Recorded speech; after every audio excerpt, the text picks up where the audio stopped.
Teachers as group demand salary increase, not twice a month release of salary. A teachers as group demanded the Department of Education to increase the monthly salaries of all public school teachers in the country, not just split it into two. The Department of Education recently released the Memorandum OUF 2021-0703 entitled Internal Guidelines on the Implementation Twice-a-Month Release of Salary to DepEd Personnel. With the said memorandum, the Alliance of Concerned Teachers had a press release urging the agency for a salary upgrade.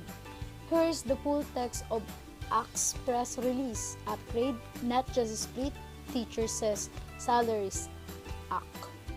As the Department of Education announces its plan to release teacher says pay every 15 and 30 of the month instead of only 21st, the Alliance of Concerned Teachers Philippines urged the agency to now work on the real issue of mislead pay among teachers by upgrading their salaries.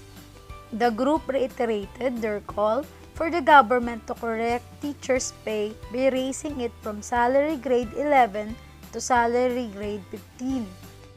Splitting the release of our salaries does not little to help teachers as it doesn't resolve the age-old issue of poor pay among grappling educators that have long denied them decent standards of living and due recognition for their contribution in national development. Teachers remain to be the lowest paid professional in the country.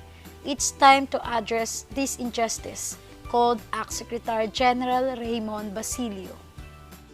DepEd Undersecretary for Finance, Annalyn Sibilia, cited the effort to be part of helping teachers in their personal financial management and keep them from being compelled to take out loans. ACT argues, however, that at the root of these issues is the low salaries that are not commensurate to the needs of teachers and their families and to the indispensable role of teachers in delivering education to millions of youth. Teachers as economic hardships stem from the very basic problem of low salaries. It's well known how teachers struggle to feed their families and shoulder the cost of education even before the pandemic hit. They have long suffered the effects of poor support from the government and rising prices of goods and commodities, which only worsen amid the health and socio-economic crisis. These are what compels them to turn to debts. Hindi ito masasagot ng simpleng kinsenas na pansweldo. Ang pangako sa amin, dobleng sweldo.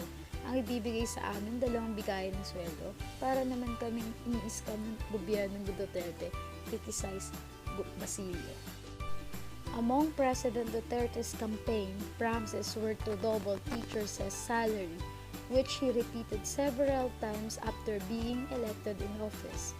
However, only cops and soldiers' pay were doubled to at least 29,668, while teachers were only given around 1,500 annual increase through the Salary Standardization Law SLL 5.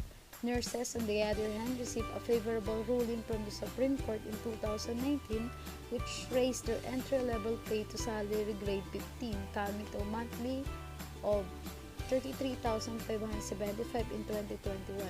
This effective left teachers behind as they only received 23,877 salaries per month in 2021. With DepEd's acknowledgement that teachers in fact struggle financially, we urge them to join us in demanding for the long overdue pay hike for nearly 1 million of its employees. Teachers deserve decent pay. We call on the government to finally upgrade teachers' salaries to salary grade 15, Basilio Press. Source: Alliance of Concerned Teachers or